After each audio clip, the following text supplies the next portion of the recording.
Three monstrous creatures growl menacingly as the red-haired girl lies face down on the ground between two bodies, and next to her, a young man with firm resolve decides that this time he must go all the way. Then she remains motionless on the cold ground, her body covered in sweat and fatigue, and the simple thought that one must truly live seems to hang over her. Meanwhile, Minoru stares straight ahead with stubbornness, and the bald man with a scar and a fur collar irritably says that he wants to leave all this behind. After this, he clenches his fist and declares that he needs proof of his own existence in this world, while behind him the shadows of unknown creatures slowly thicken. Soon, a cry for an ambulance is heard when a man is found in the car, and the documents confirm Minoru's name, and at that moment, the thought pierces him that death may be final.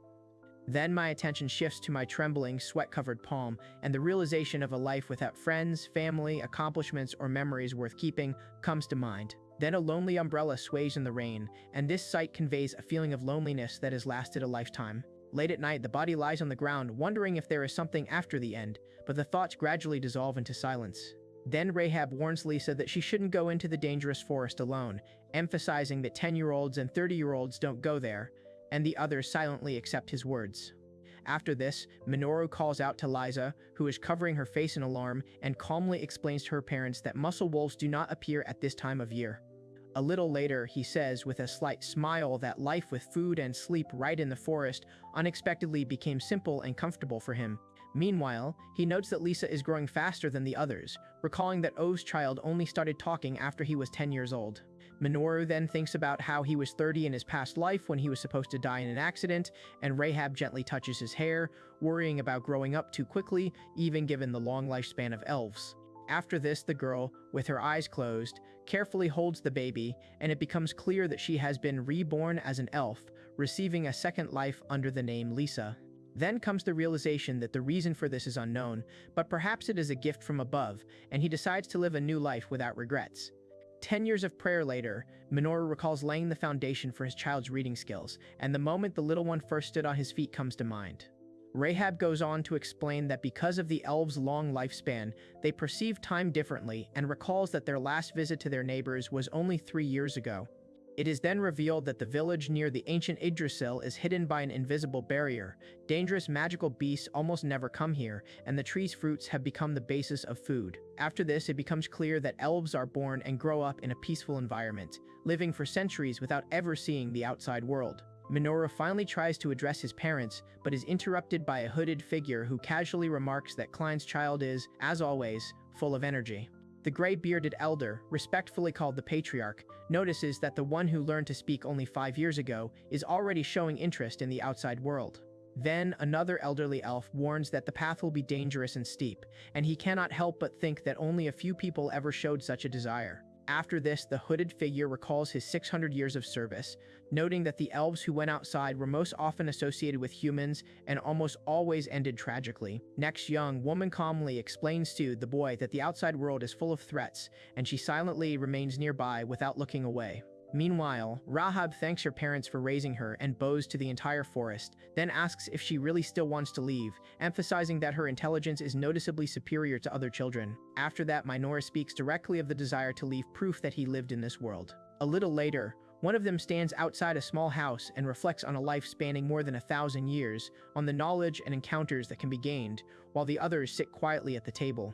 Minoru then declares that he intends to live without regrets, and the couple silently agrees not to interfere with him if his will is truly strong. After this, they give him consent, reminding him that hundreds of years have passed since Lee Rowley left, and they pat him on the shoulder reassuringly.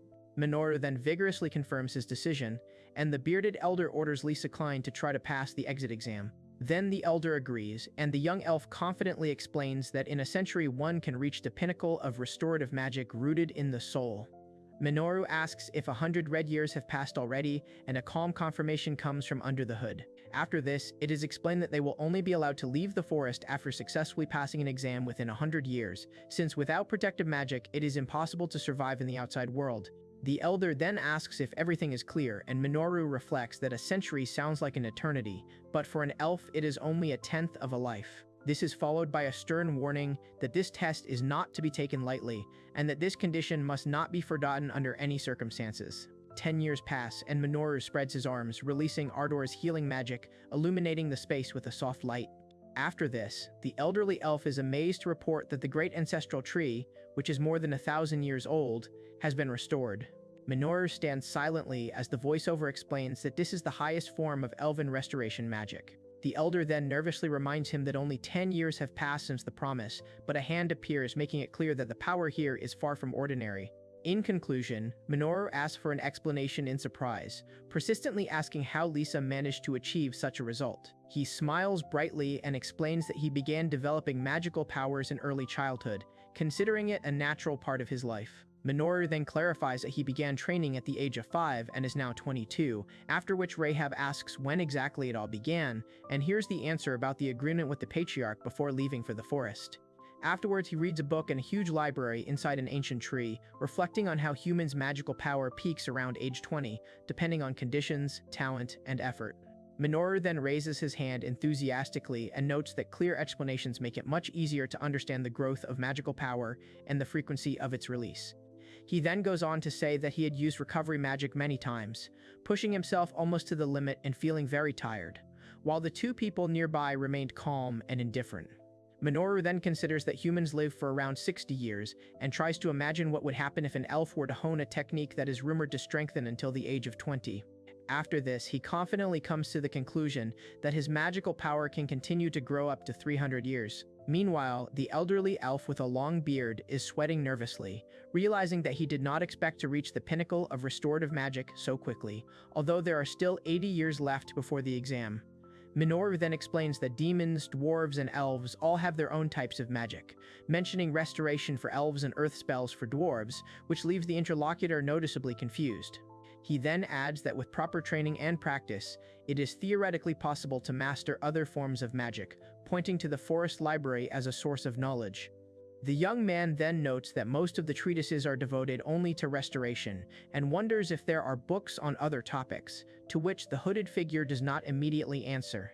Then Minoru confidently declares his intention to master other types of magic and use all 80 years until the exam as effectively as possible, causing tension to appear in his interlocutor. The hooded figure then remarks that even in an age without demons, the elf studies magic with such passion, and then hands over the key to the forest library, which grants access to forbidden books. After this, an explanation is given that manuscripts without an innate inclination require a colossal amount of time, sometimes a whole century, to understand. The elder then sternly emphasizes that there will be no concessions, and Minoru excitedly promises to master all forms of magic, while the patriarch silently expresses gratitude.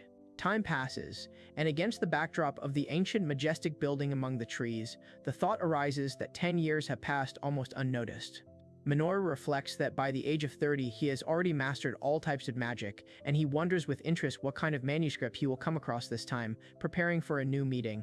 He then descends from the tree and explains that he is heading outside in search of new magical books, and memories emerge of the rare contact between elves and humans through the House of Garland and a long-standing cultural alliance.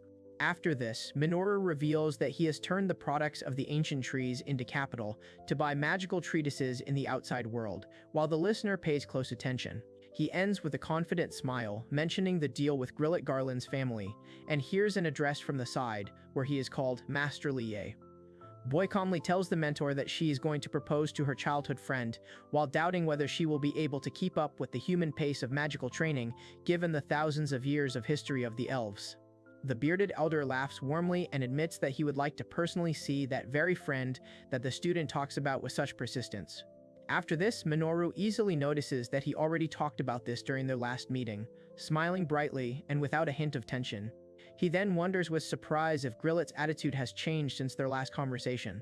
Passing a cart where two travelers were resting, Minoru greets the guest with a friendly smile and immediately asks what magical manuscript was brought this time, while Grillet, clutching the book, answers cautiously and with noticeable excitement. Then Grillet, without hiding his emotions, exclaims that all of this really exists, confirming that everything turned out exactly as his father said. Rahab quietly asks if this is the same father they are facing, after which Grillet introduces himself as the heir of Gallia Garlanda, and Minoru enthusiastically notes that he is glad to meet them for the first time. Then he remembers with embarrassment how, since childhood, his father, he immediately corrects himself. Grillet often told him about one person, clearly choosing his words carefully. Minoru asks in surprise if he is the same person they were talking about, while the bespectacled companion lowers his gaze, remembering that they saw each other only a few days ago. After that boy explains that the father himself wanted to come, but because of the eldest son's position, they sent him, hoping that such a decision would be acceptable. Minoru asks when Gallium was last here, already starting to address him by name, and in response he hears a quiet confirmation. Grillet awkwardly adjusts his glasses and says that his parents got married about 22 years ago, which unexpectedly surprises Minoru, who realizes how easily he lost track of time after becoming an elf.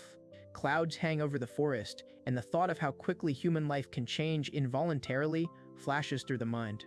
Grillet reacts with shock when he hears that there are only 7 years left until he leaves the forest, while Minoru cheerfully clarifies that he is already 93 and crossed the forest a century ago. He then suggests that if he leaves the forest, he should definitely visit his family, asking Rahab to convey this, and Grillet, embarrassed but happy, agrees. Minoru confidently adds that his father will only be happy about this, and his interlocutor nods, still a little nervous. Watching the cart disappear among the trees, he thinks that, having overcome the Patriarch's test, he will be able to meet with Grillet at any time. Left alone, Minoru stands with his back to the world, surrounded by floating books, and confidently notes that he will definitely not be bored in his remaining years. He picks up a book called Tales of Heroes and, sitting among the stacks of volumes, notices that it is just a children's story about a hero and a defeated demon king, far from real magic.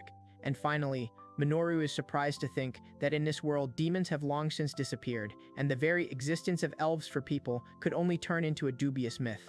He carefully turns the pages of the old, tattered book and notes that it looks like a magical treatise, although the pages are worn and almost falling apart in places. Minoru then stops at a torn piece of paper with a heading about recommended movement magics and thinks that, despite its condition, part of the text is still tractable.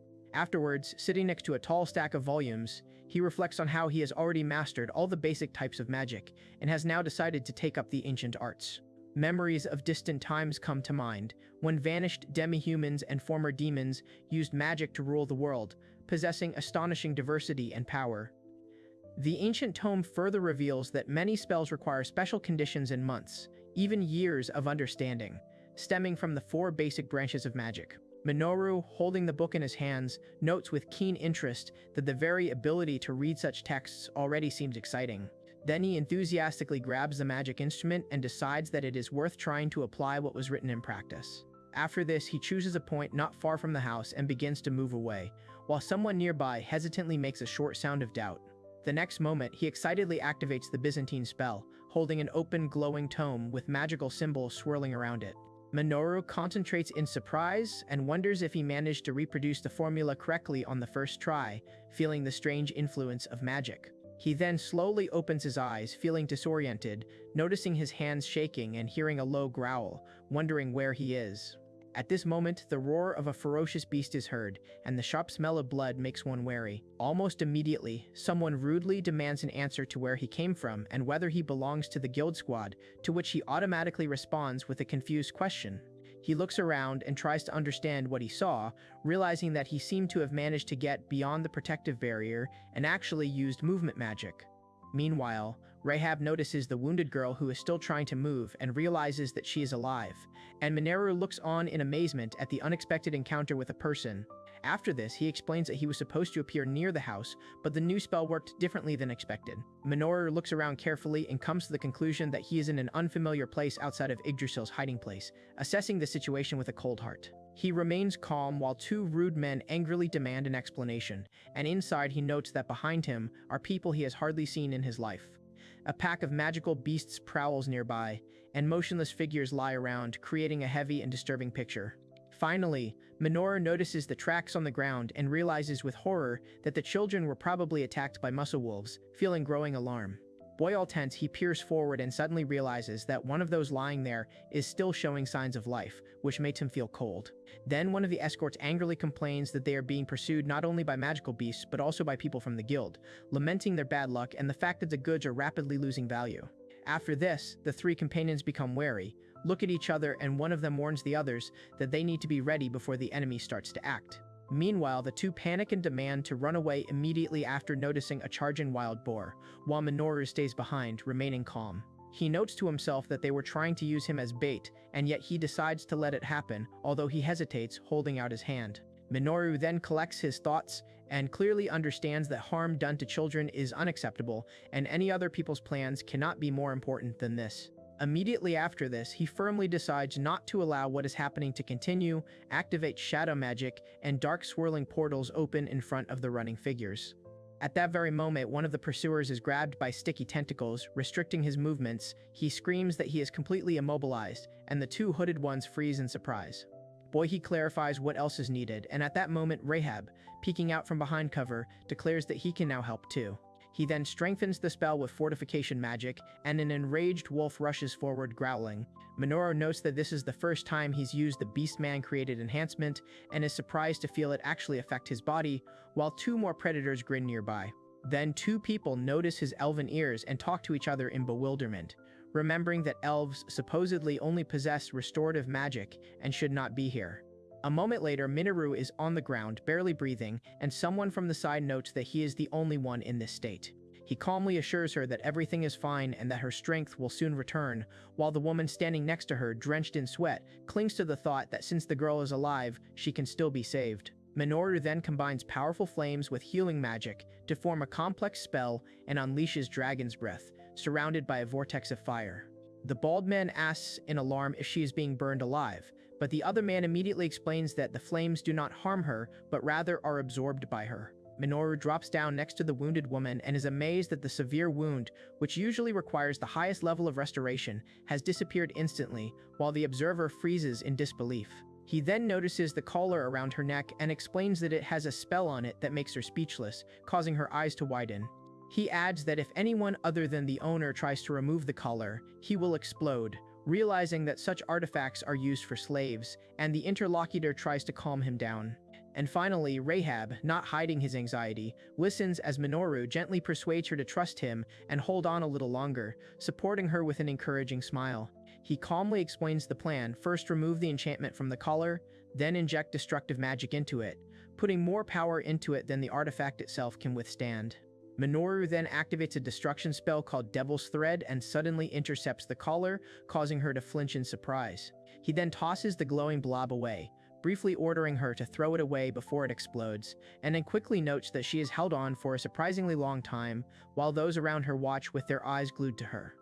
Meanwhile, the two are talking among themselves, amazed that someone just destroyed the magical seal, doubting whether it really is an elf in front of them, and the bound, hooded figure twitches, hearing that now it is necessary to decide their future fate. Then one of them haltingly explains that they tried to protect the children, but were separated and attacked one by magical beasts, nullifying all attempts at resistance. After this, Minoru sharply asks for help, saying that everyone was almost gnawed to the bone and sincerely thanks them for their intervention. A bald man in a fur collar cautiously asks for the spell to be lifted, looking at two hooded figures standing nearby. Minoru notes that he was trying to help, and then, without further ado, reveals his origins, causing whispers and surprise among the people huddled in the forest. Someone nervously confirms that elves do exist. After this, the thought is voiced that it was precisely thanks to this that it was possible to understand that someone was planning to clean out everything to the last detail, and it is added that sharp ears are not given for nothing, while someone is cursing angrily on the sidelines. Minoru then holds up 3 fingers and announces that he will ask exactly 3 questions. He immediately begins interrogating her, demanding that she identify herself, explain the reason for the chase, and why they were dragging small children through the dangerous forest. Then one of the captured men, drenched in sweat, understands that his life will be spared only on condition of an honest and direct answer. Man explains that they were just hired slave traders, adding that in poverty some parents sell their own children, and the chase began because of a setup by people from the guild. After this, there is a confession that while they were delivering the goods, they were pursued, and therefore the route was chosen deliberately in order to try to escape. The 3 settle down on the rock, and Minoru can't help but notice that even human nature in this world is almost no different from what he knew before. He then sharply warns Lisa to stay away from people, emphasizing how important it is for her safety. In response, someone with a harsh expression calls such creatures cruel, insidious, and dangerous beings, getting ready to continue the thought. Boy sternly reminds that what was said must not be forgotten under any circumstances, and this the tone leaves no room for doubt. And finally, Minoru repeats the patriarch's words about not getting too deeply involved in people's affairs, while the bound one, in a rage, demands that the restricting artifact be removed from him immediately. He presses his palm to the face of the writhing captive, and the latter, in despair, demands to know what all this is about, while in response there is a calm promise to erase the very fact of their meeting. Immediately after this, the wounded face tenses, sweat runs down the temples, and the memory-altering spell known as the Burial of Memories is launched. Minoru then decides to leave things as they are for now, while the small creatures wrapped in blankets express their displeasure with low, almost childish grumbling. After this, the rescued girl quietly asks if the one who pulled her out is an elf, and the boy confirms this, adding that he is Klein's son. Next boy, she calmly calls herself Lizzie and looks straight at him, and he responds with a soft smile, trying to relieve the tension. He then notes with relief that she can speak again, apologizes for not being able to save the other children, and notices how her body is shaking slightly. Afterwards, his gaze falls on the cross-shaped scar on his chest, and the thought arises that the mark was burned with a magical instrument as a sign of slavery, causing a bitter feeling of a missed opportunity. Boy, with tears shining through her eyes, she admits that if she were stronger, she could help everyone, and these words hang like a heavy burden. Then Minoru looks down, realizing that even with his power, he couldn't do enough, and that realization weighs heavier than any wound. He admits that the magic used was frighteningly powerful, speaks of his desire to become even stronger, and sincerely asks for support. In response, young woman, she recalls being told to stay away from people, but admits she couldn't pass them by, adding that the desire for power is born from a deep inner determination. After this, she almost decides to take responsibility and return the girl home, since she intervened in everything that was happening, but immediately mentally cuts off this thought. Minoru asks the reason in surprise, but hears an apology and a refusal to help now, and inside him there arises a clear understanding that he has not been human for a long time. The narrative goes on to remind us that time feels different to elves, and that after his rebirth his own lifespan became 9 times longer than a human's. This gives rise to the difficult thought that a child cannot be allowed to walk alongside someone whose perception of years and decades is so different. He stands, bathed in light, and reflects on the fact that he still has 7 years to wait before he can enter the outside world, along with the memories of the old side. Minoru looks into the distance, realizing that this wait will stretch into an almost endless series of days. He gently holds the girl close to him, admitting that he is not ready to erase such determination, and she quietly says that he will forever remain in the depths of her heart. After this, he sharply warns about the slave trap and demands that she not be allowed to escape unpunished. And finally, standing by the tree, he decides to hand over the further investigation to the guild, silently looking at the body spread out on the ground. Minoru hid on a thick branch, pulled back his bowstring, and calmly noted to himself that if his resolve did not waver, then exactly 7 years remained until his exit into the outside world. Then the girl, lying on the ground with her eyes shining with tears, quietly said that they would definitely meet here again, and this promise remained hanging between them. After this, the narrator heard rumors of an incredible woman who called herself the Nameless One, who was credited with amazing vitality and military merits, about which he heard only in passing. Meanwhile, the narrative shifts to a calm sky and treetops, reminding him that a whole century has passed since he became an elf. Later, 2 cloaked figures stand at one of the doors. One of them apologizes for distracting the other, and in response hews that everything is fine, because a mischievous child often appears there. The bearded elder then recalls how he promised to teach one student until his 100th birthday, noting that the student's heart never changed while the hooded man listens silently. After this, the elder discusses how elves are destined to live their lives under the protection of Yggdrasil, and wonders what would happen if someone did leave for the outside world. He holds up a tiny object between his fingers and explains that such a move is the equivalent of a mouse jumping straight onto a battlefield. Then Minoru stands confidently in place, reflecting on 100 years of training, until finally the exam that opens the way out begins, and someone remarks that fire only becomes understandable when you see it with your own eyes. A moment later, a remark is made that the test is finally over, and the call is made to Lisa's name. Minoru finds himself face to face with an elderly, hooded mentor, who notes that even after a century of preparation, the desire to leave the ancient forest has not disappeared, and receives a quiet agreement in response. He then notices another old man in a cloak, and says that the active child seems ready to leave, after which the elder is addressed as patriarch. Under the moonlight, the old man is lost in thought, feeling confused about someone he does not consider weak or defeated, and these thoughts remain with him. Minoru then listens attentively to the explanation that only a true talent can be granted permission to leave after 100 years, and that the extent of this gift will soon become clear to him. At this point, he is slightly taken aback when Rahab, with his cloak fluttering, calmly says that all she can do is await the future with interest.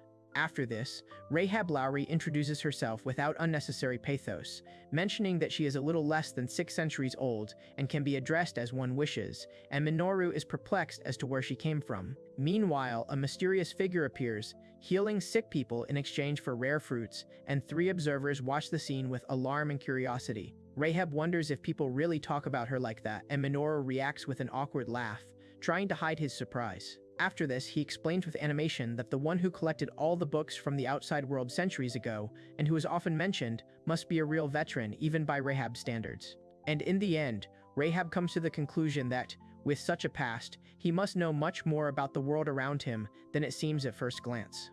Minoru initially assumed Rahab was a burly, rough-hewn elf warrior, but quickly realized he was a woman.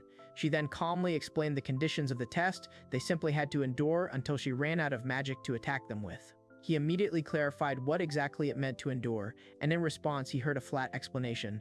Everything is extremely simple, and the use of restoration magic is in no way prohibited.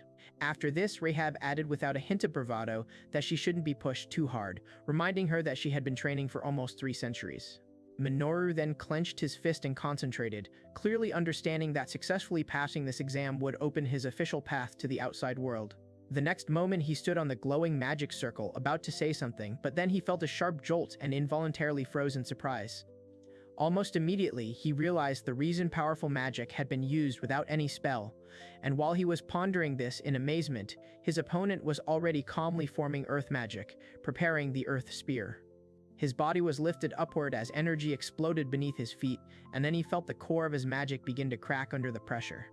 He then managed to dodge a heavy blow, and after throwing out a dissatisfied remark about dishonesty, he heard a calm explanation about the nature of people and their weaknesses.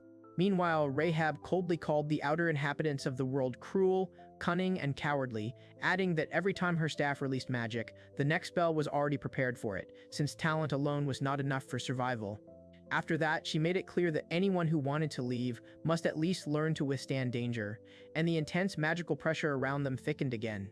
Rahab Lowry spoke the word warlang, and the ground beneath her feet heaved and split, causing Minoru to be unable to hide his surprise at this surge of power. He, smiling brightly and confidently, explained that the spell he demonstrated was essentially comparable to the Earth Spear.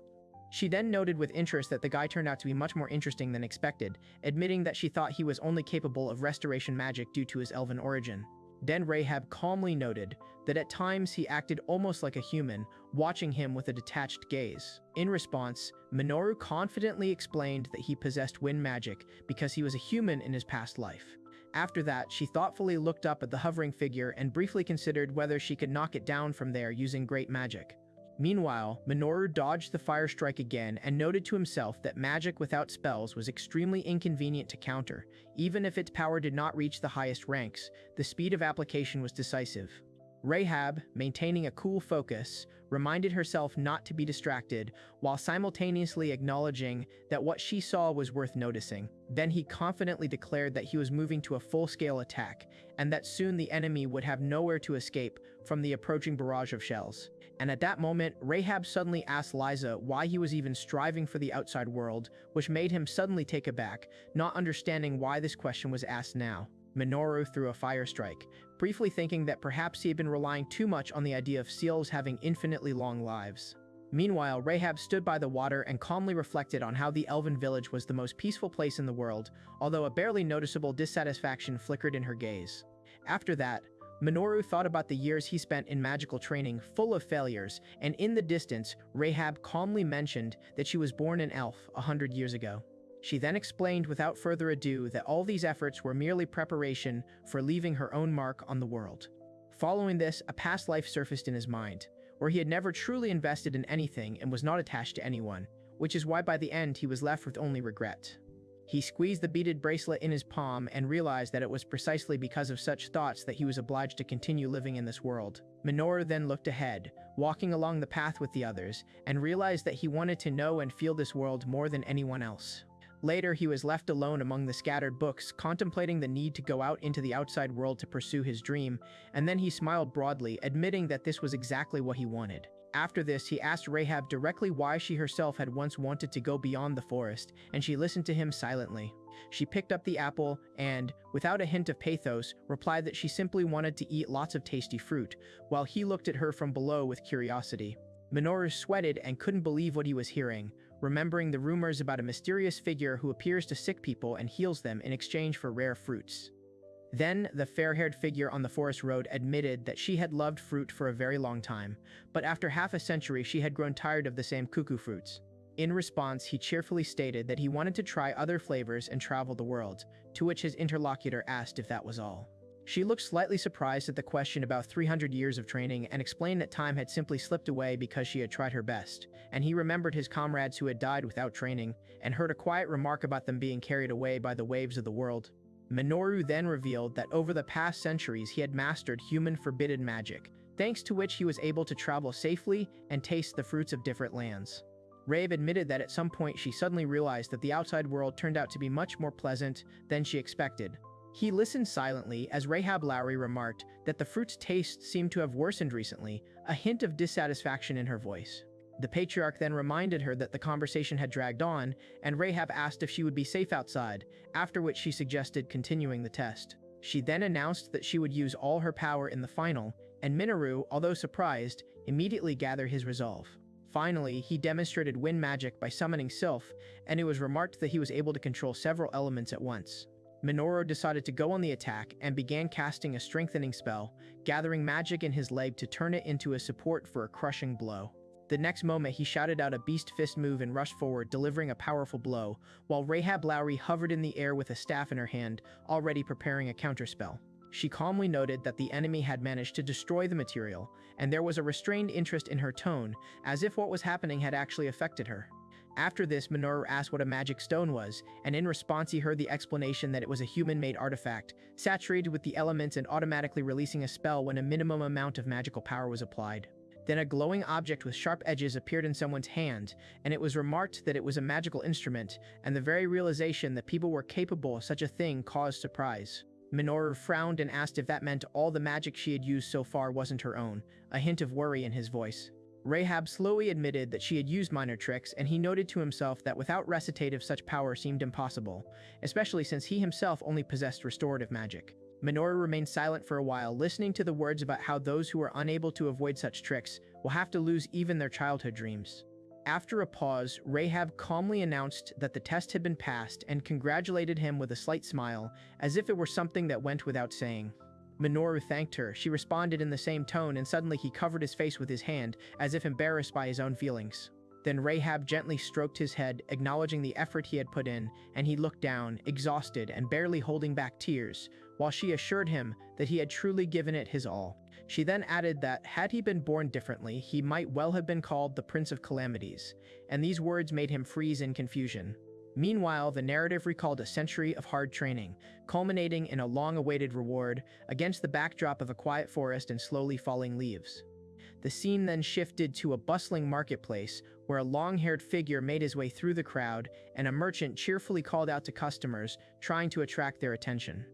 Rahab pointed to the counter without any unnecessary emotion and asked to take all the fruit from there, her voice sounding detached and even. Someone nearby nervously asked if too much money was being spent on fruits again, and she just looked down, not rushing to answer. After a moment, she quietly admitted that she had heard rumors that elves tasted like fruit, and this strange motif hung in the air without explanation. Minoru looked closely at Rahab, mentally calling her an elf, and realized that he had been waiting for this meeting for too long, although he did not fully understand what was happening. He enthusiastically announced that he had passed the Patriarch's test, and Rahab and Grillet confirmed this, noting that they had seen everything with their own eyes. In conclusion, Rahab suggested returning home for a while and resting, asking whether 10 years would be suitable. Minoru smiled cheerfully, acknowledging that things weren't always that easy, and casually noted that even his sense of time was, as always, strangely off. Then Rahab calmly said that he had no need to rush and reminded him that even at 100 years old, he was still considered a child, which made Grillet involuntarily tense up and look at them in surprise. After this, Minoru confidently explained that it was the older and more experienced Rahab, who knew the world well, who had given him permission to take the exam, and there was genuine enthusiasm in his voice. The man with the ponytail asked if he knew Rahab Lowry and was told that he wasn't close, but that he perceived her almost as a younger sister.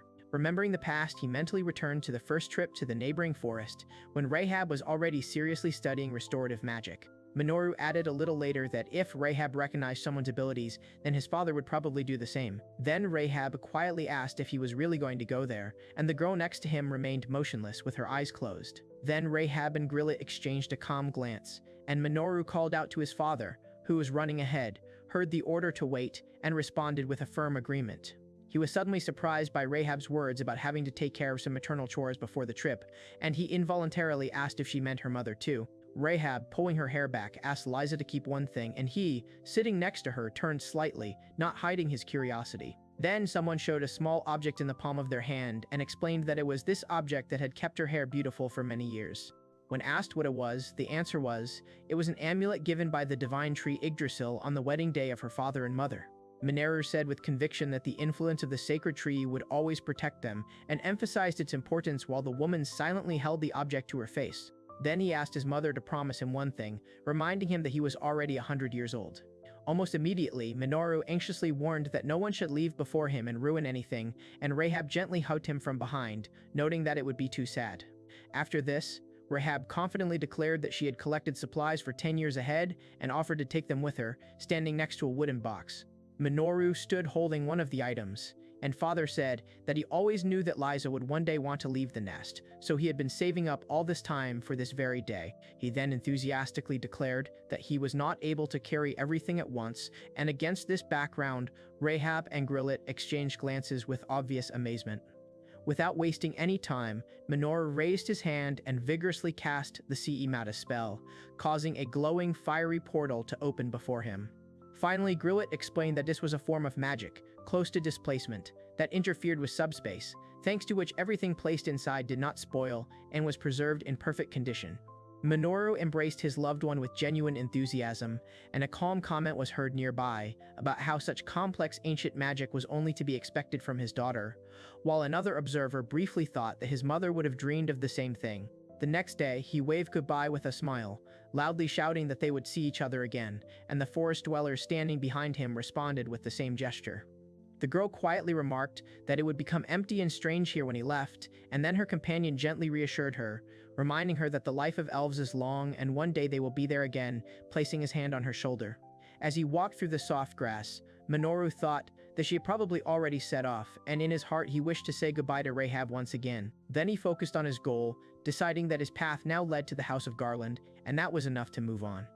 Meanwhile, Grillet recalled the promise he made 7 years ago to the noble House of Garland and its heir Gallius, and Minoru admitted that he would still like to meet him, despite his previous illness. Stepping forward, he spotted the boundary where Yggdrasil's protective curtain ended, and carefully stepped onto the ground beyond it. He looked up at the clear sky, thinking that the weather today was surprisingly suitable for starting a journey, but suddenly his attention was drawn to a silhouette behind a tree. The next moment, he flinched as he heard the order to use fire magic, and a powerful attack called Phalanx unfolded before him. Minoru was surprised to realize that one blow was enough to destroy all the magical creatures, while the girl stood behind him calmly and confidently. Turning his back, he heard Rahab's voice leaning forward and saying that she had been waiting for this moment for 7 years. Minoru called out sharply to Lord Elf, and a faint image of the worried Rahab Lowry from the past seemed to appear behind her. He, covered in cold sweat, realized that in front of him was the one who once had a cross-shaped wound on her chest, and in response he heard firm confirmation. Memories of those days came back in fits and starts, and yet he said that they had met here again, adding that there were 7 years left until the appointed time if his resolve did not change.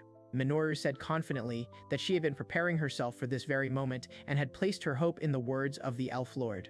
He did not hide his surprise, noting that he had not expected such complete adherence to those words, and asked again whether everything was really happening here and now.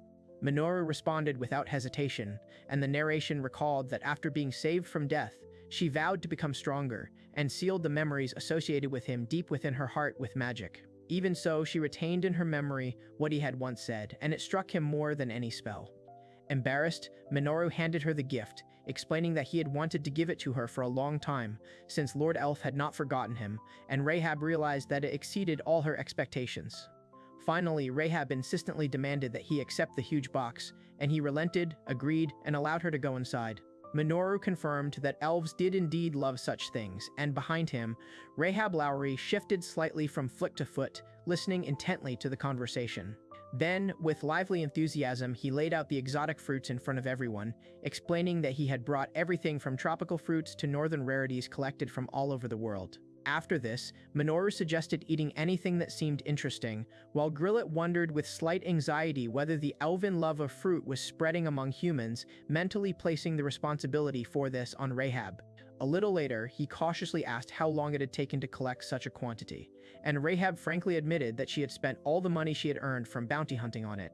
Minoru was taken aback and asked if it was really worth spending every last bit, but Rahab calmly retorted that it was still not enough and, in her opinion, even too little. Then he wondered if everything was all right with this child, feeling that everyone here had enough of their own difficulties, and yet he decided to accept her gratitude, realizing how small this world seemed. Minoru then asked with genuine passion if she would allow him to walk beside her wherever her path might lead, openly expressing his hope. He immediately offered his travel experience, noting that he could accompany the elf lord and help in negotiations with people, and his interlocutor admitted that this made sense. Meanwhile, Rahab thought about how little she knew after leaving the village, and felt relieved at the thought that there would be a human nearby, since elves were a great rarity in these lands. After a pause, she asked if it wouldn't be a burden to him, keeping a silent intensity in her gaze. The girl assured that I have done everything possible in anticipation of this day, and therefore there is no reason to worry. Then Rahab, with a soft smile, admitted that she wanted to become stronger and wished to learn from the elf lord's strength for as long as her life would allow. Minoru responded with a calm smile, thinking that her persistence was unusually deep, and briefly calculated the lifespan of a human.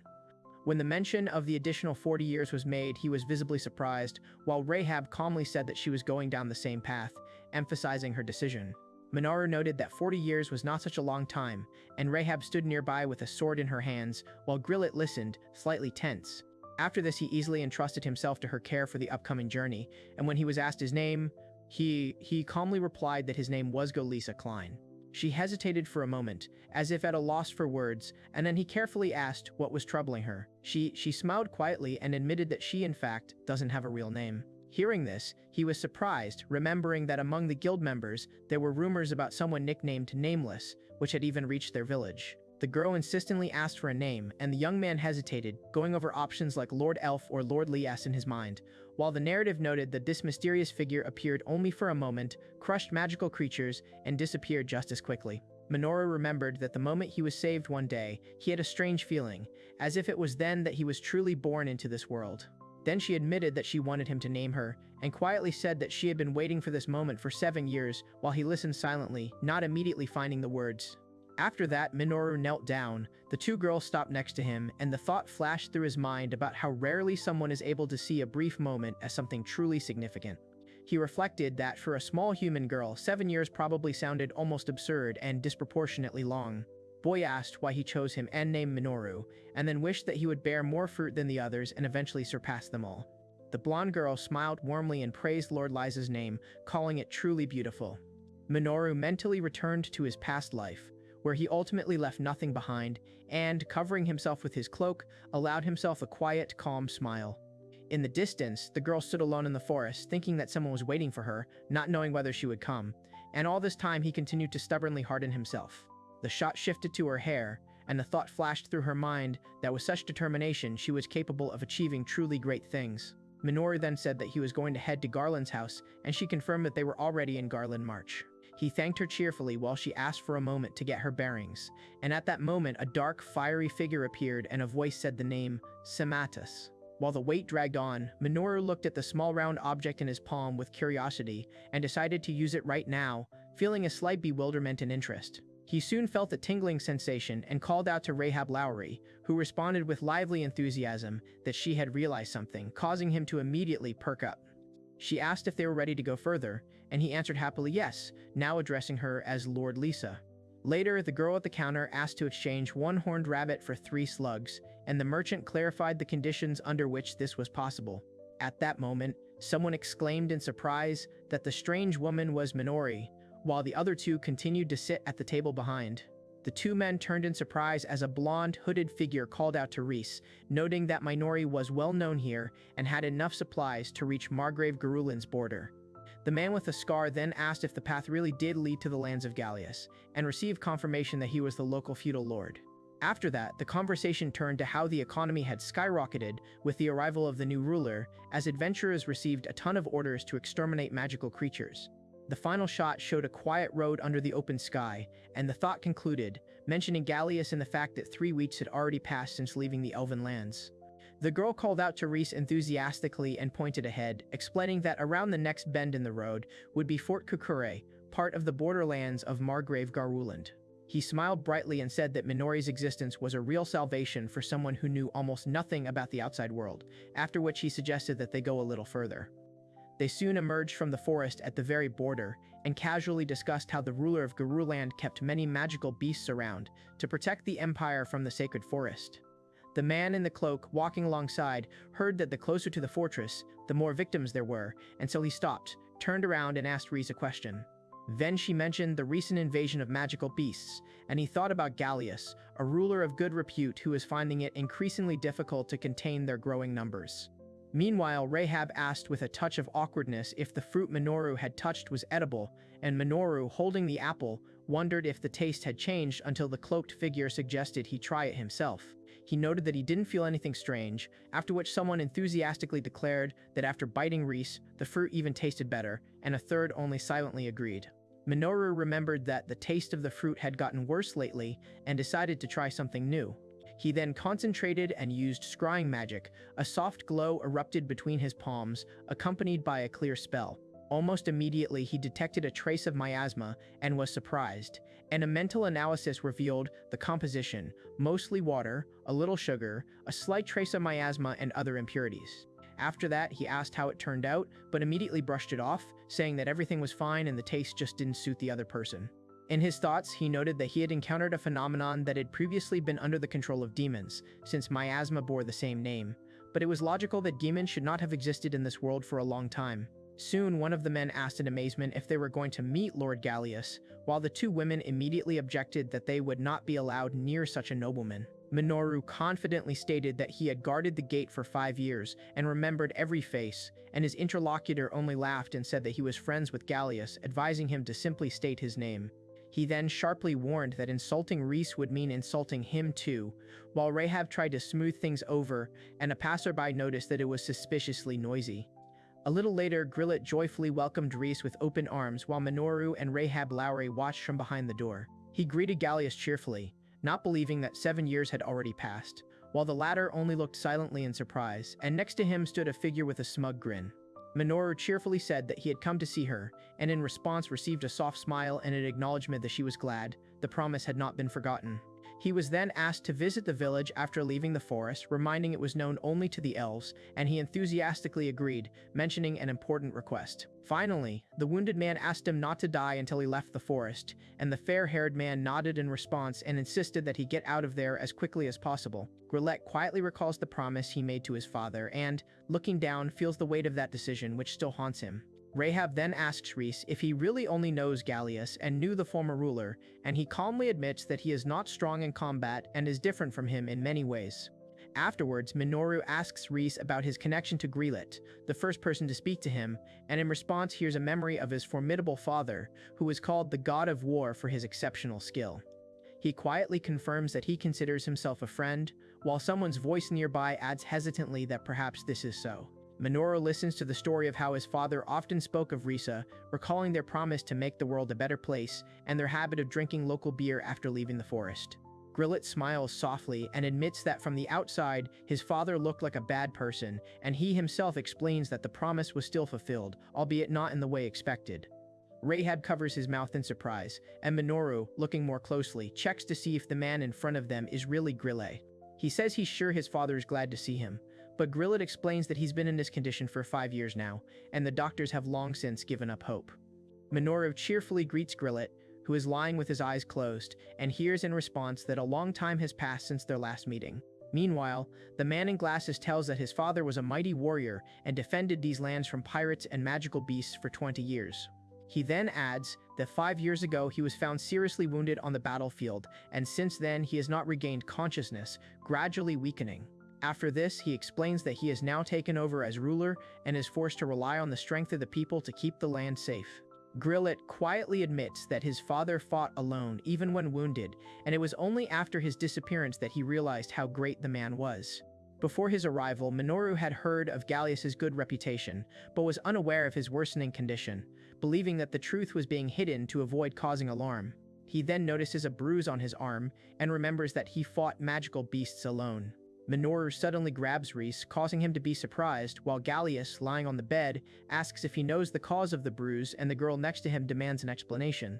He realizes that the damage is caused by miasma and is shocked to find its concentration at nearly 91%. The understanding comes to mind that the white magicians were unable to cope with this level because the body simply rejected the treatment. Minoru then asks if they've tried using high healing magic on the right side, and after receiving a nervous confirmation, he briefly sums it up.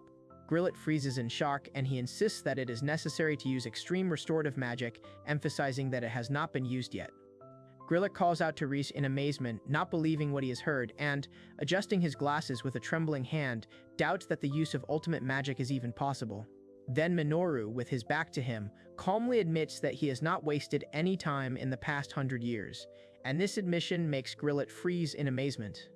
Afterwards, he smiles broadly and explains that he came all this way for his friend and is not going to just turn around and leave without doing anything. Grillet learns that even if he awakens, his father has no more than 2 years to live, and this realization hits him harder than any words. Then he becomes immersed in thoughts about how his father always fought alone for everyone, and he never had time to thank him or ask him to stop. Grillet then anxiously says that he has hundreds of words he would like to say if he can be brought back, and Minoru nods silently, showing firm determination. Soon he and Grillet find themselves inside a glowing magical circle, dotted with complex symbols and rays of light, while Rahab watches calmly from the sidelines.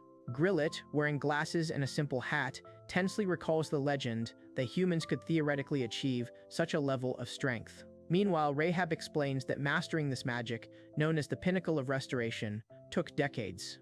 After this, Minoru begins the ritual and recites the spell name Ribarel, and dense waves of energy instantly envelop the space. Then he cheerfully greets Grillet, who is lying on the bed, and he quietly responds, and Rahab, without holding back his emotions, calls out to his father. That day, Minoru's century of hard training is confirmed when he lies next to someone, clutching their hand, while Rahab and Grillet watch silently.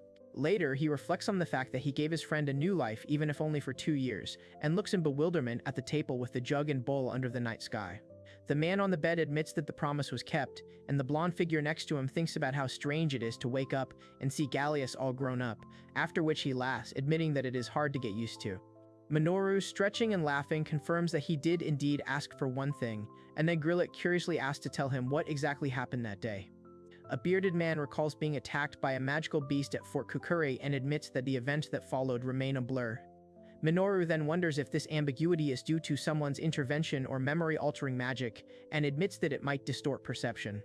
Afterwards, the man on the bed asks Grillet what is on the other side and is surprised to hear the mention of demons, doubting that they even exist. Minoru calmly explains that such a high concentration of miasma around the body can only be generated by demons.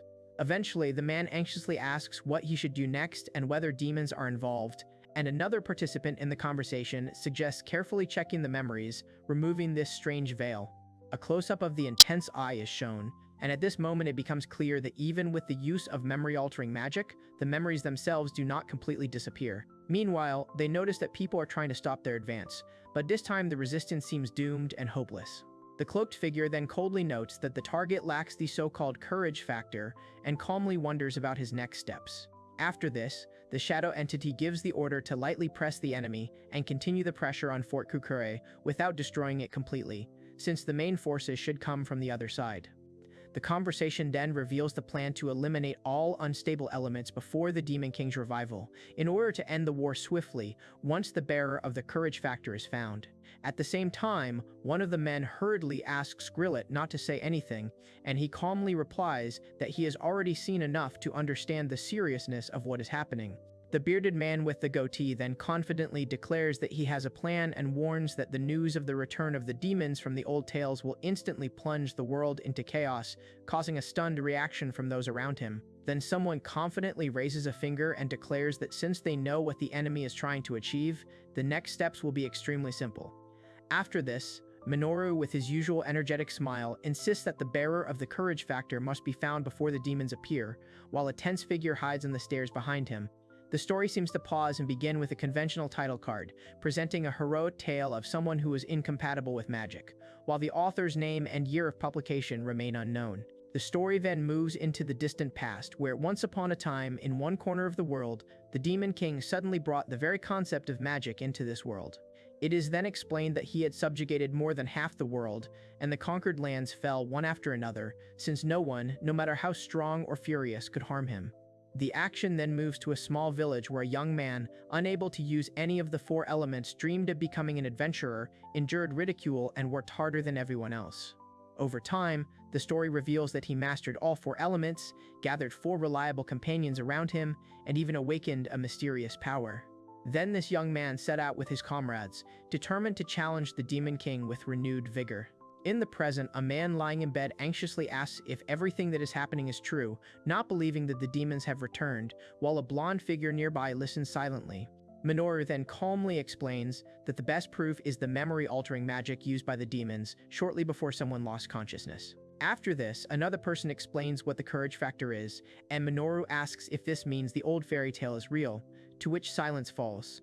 Then he, with lively enthusiasm, clarifies that he is talking about a famous legend, known to all mankind, about a hero from ancient legends. Finally, Minoru recalls reading about a certain factor mentioned in old battle records in the Elven Village Library, and realizes that fairy tales and reality have begun to intersect. Minoru recalls that the power was described as otherworldly, and almost immediately the man in traditional clothing confirms that the search for the bearer of the courage factor is being conducted among people. He then confidently declares that they are already on the trail of the target and that it doesn't suspect anything yet, while the interlocutor standing next to them insists that they need to get ahead of everyone else. Then, like pieces on a chessboard, they come to a common conclusion. From what they have heard, it is clear that the man with the courage factor is located precisely in Fort Kukure. After this, the man explains that 20 years have passed since he inherited the lands from his father, and after his fall, adventurers flocked here hunting for rewards, which is why their number equaled the number of monsters. Meanwhile, the dark-haired man is thinking that the person they need is probably hiding among these people, and the fair-haired young man listens and suggests that all this really does sound like an old fairy tale. Minoru then, without hesitation, announces that he will head straight to the front lines, causing surprise in his interlocutor, who asks why he would go so far, only to receive a sharp reply that the feeling is mutual. After this, a serious voice says that there is no longer any need to carry everything on one's own, and the addressee freezes, at a loss for words. Then Minoru silently notes to himself that it is now that he is truly living in the outside world, and not observing it from the sidelines. Then he confidently throws out the thought that it is unlikely that there will be anything more boring than the world, if there are still 900 years ahead, while the old man on the bed silently watches him. A week later, the scene changes, the table is laden with a variety of dishes, a sign on the door says the reception is closed, and a loud cry of surprise is heard from inside. Then an older man in a wheelchair excitedly introduces someone to a young man who is frankly amazed, while a woman stands quietly nearby. Minoru immediately asks with interest if this is the childhood friend they talked about earlier, and she calmly introduces herself as Sylph, his wife. After this, he reminds that he promised to introduce them, and Rahab clarifies whether he really made such a promise to the elf, to which Grillet replies that it was long before the wedding. Meanwhile, the elderly woman tearfully thanks Reese for everything he has done for her husband, admitting that no words can express her gratitude. Next, the man in the chair cheerfully calls his wife incredibly sweet, and the blonde man sheepishly tries to respond when he is addressed as a master. Minoru tells his mentor with a smile that next time she will definitely introduce him to her childhood friend, emphasizing how charming she is, and he responds with a kind smile. He then agrees with the idea that a short human life makes loved ones even more precious, while the cloaked man notes that it is a strange but elvenly warm way of praise, and the woman next to him smiles softly. After this, Minoru offers to accept the invitation, and the girl timidly asks if she can eat too, receiving a confident and simple answer that, of course, she can. He immediately praises the treat with delight, claiming that it is so delicious that you want to eat more. The hostess is delighted by such words, but the girl freezes, unable to find an answer. Finally, another man, with the same enthusiasm, calls the food the best in the world. The girl eats with pleasure, and someone remarks that she is remarkably reminiscent of Grillet in his youth. At the table, one of those present asks the girl how she knows the young gentleman, and she answers with a silent look, while nearby a woman with a ponytail watches what is happening closely. Then, another interlocutor calmly confirms that Minori is Risa-sama's wife, sitting at the same table, and someone else is about to respond, but stops mid-sentence. After this, Minoru politely introduces himself, and immediately the two people nearby do not hide their shock. One of them does not believe what he heard out loud, repeating the word about his spouse. Then one of the men asks him with a grin if he has already got a wife, which makes him fuss and deny it, while the girl stubbornly declares that they will still be together forever. Minoru explains that she herself said she wanted to become stronger, so he let her walk beside him, making her promise to teach him human customs, and in response, she puffs out her cheeks in displeasure. After that, she looks down, hearing her name, and then the older woman gently invites her to try cooking something, causing a noticeable hope in the girl's eyes. Minoru sheepishly admits that she only knows how to fight and has never cooked, but Rahab immediately reassures her, reminding her of the old saying about the way to a man's heart. The girl then hesitantly touches her hair and silently resolves to try her best if it can please Risa-sama, while in the background a woman watches the long-haired figure with a kind smile. Minoru then falters when the older man reminds him of the elder's words about the difficulties between humans and elves, and then asks him point-blank what he plans to do next. He responds with a warm smile that he doesn't see himself in that role yet, and someone nearby quietly remarks that it's truly a shame, and a woman nearby seems to want to add the truth, but falls silent. Minoru realizes in the silence that she understands perfectly well. He will leave before she gets old, and at that moment the vague shadow seems to dissolve into the darkness. Afterwards, he slices into a large roast with cheerful ease, surprising the other girl, then raises his glass, and she smiles back, thinking of her persistent affection. Minoru tells her that they will definitely return, and she agrees, while the man in the wheelchair asks the young man to keep an eye on everything, and he confidently accepts the request.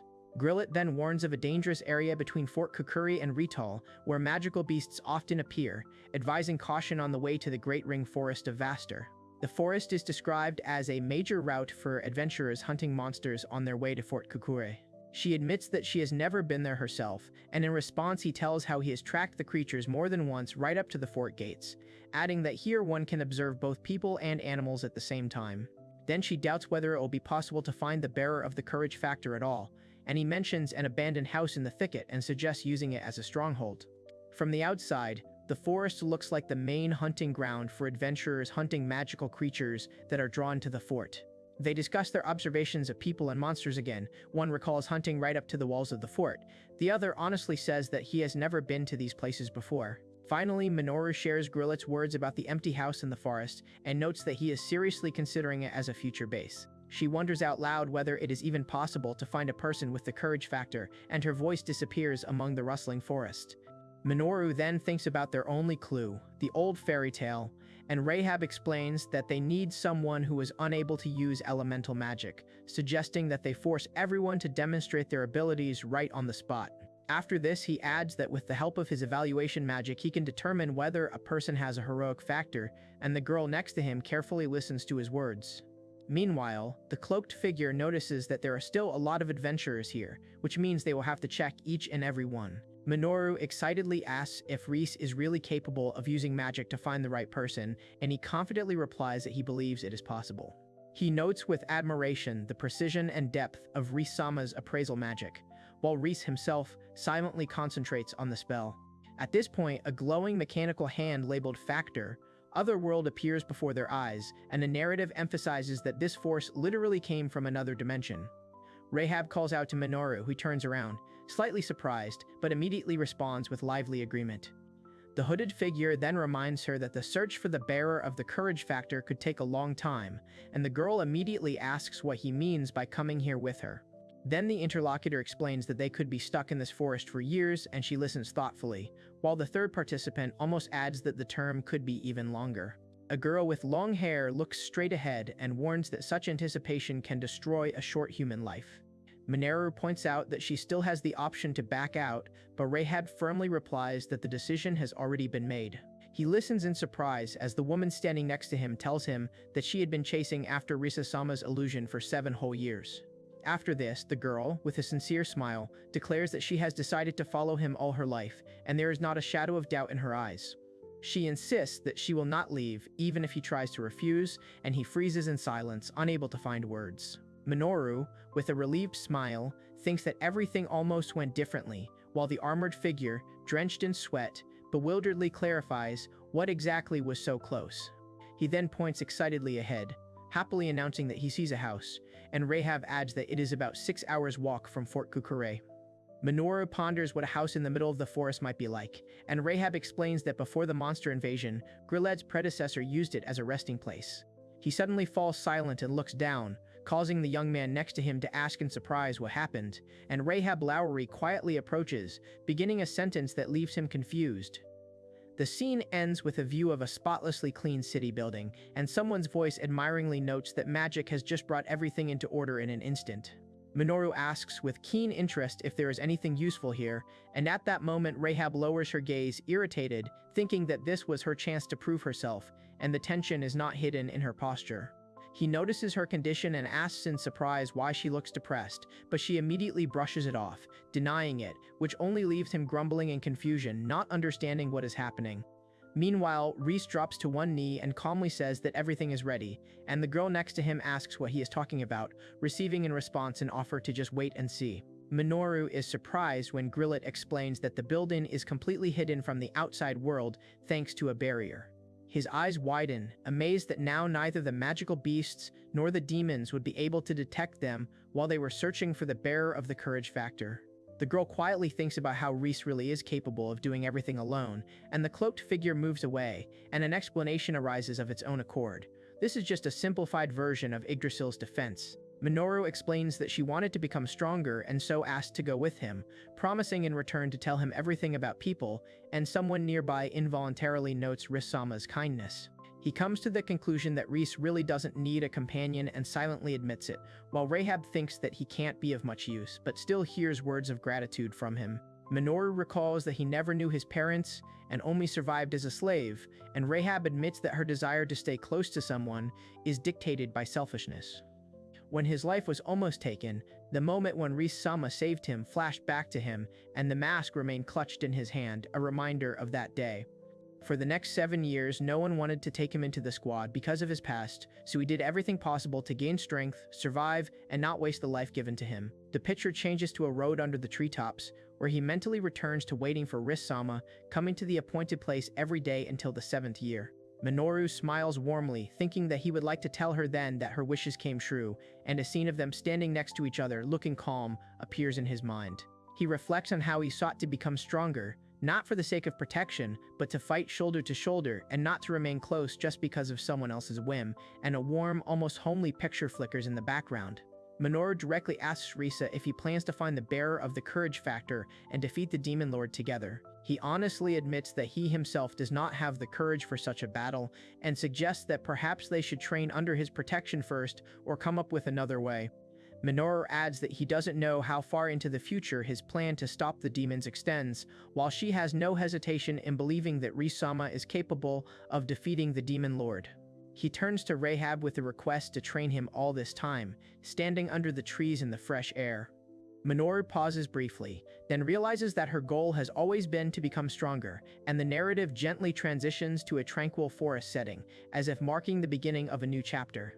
He watches Rahab train with the shining sword, and time slips away, surprising them both with its changes, while in the distance Grillet gestures nervously in the formal hall next to a seated man, and outside a majestic building rises. 2 years passed, and Minoru appeared carrying a folded blanket, after which the group warmly welcomed the man with the scar, and then under the calm night sky, the baby, wrapped in the cloth, slept peacefully. He then called out to Risa-sama, and they both took off when someone reported that 5 magical beasts were approaching from the 3 o'clock direction. Minoru briefly confirmed that he understood everything, and nearby they noticed that he had made significant progress in using the Apres Salparatus evaluation magic. He smiled confidently, and Rahab declared with lively enthusiasm that they could be completely relied upon. Minoru was about to say something as he walked along the forest path, but his eyes suddenly widened as the cockatrices rushed towards him. Then the mantis attacked with fury, and he noticed a strange detail. The creatures completely ignored her, despite the pressure emanating from her, which is why the situation seemed unusual to him. Meanwhile, Rahab, with a concentrated look, sensed something was wrong, and Minoru, clutching his shield, realized that the opponents were actually retreating. The next moment, a ferocious wild bear burst out of the thicket, looking much more terrifying than he himself expected. Rahab Lau reconcentrated and cast a high-ranking fire enhancement, carefully controlling the flames gathering around her palms. The monster roared, and Minoru responded by activating extreme fire magic, preparing to meet the massive body rushing straight at him. She excitedly shouted to Reese that she was finally able to use high magic, while he looked on in genuine surprise and someone nearby called out his name. Later, the two sat on top of a hill, and one of them acknowledged the other's height, noting his ability to use high magic and his victory over a wild bear. Minoru cheerfully suggested focusing on endurance training to continue fighting even after using extreme spells, and the girl responded with an embarrassed but satisfied smile. He noticed something changed in her and looked at her in surprise, to which she calmly confirmed this with a soft smile. Minoru then realized that after 2 years of training in the forest, she had become an adult and reached 20 years of age. Soon, the cheerful girl placed 2 steaming bowls on the table, announcing Sylph's secret recipe number 33, Cockatrice Oyakodon. Minoru asked if anything strange was happening in Fort Kukuri, and she replied that everything was as usual. The magical beasts were increasing in number, but there was no news about the hero factor or the demon lord. He quietly noted that they hadn't encountered demons yet, and added that even in Grillet's memories he hadn't seen anything related to them. Meanwhile, the elderly man noticed the usual silence outside, and almost immediately Minoru and Rahab heard the cooing of a dove, and the girl happily said that it was a magical messenger from Fort Kukure and offered to check the message. He wondered aloud about the existence of the magical instrument messenger, finding the study of magical artifacts truly fascinating, until Rahab called out to him hastily from afar.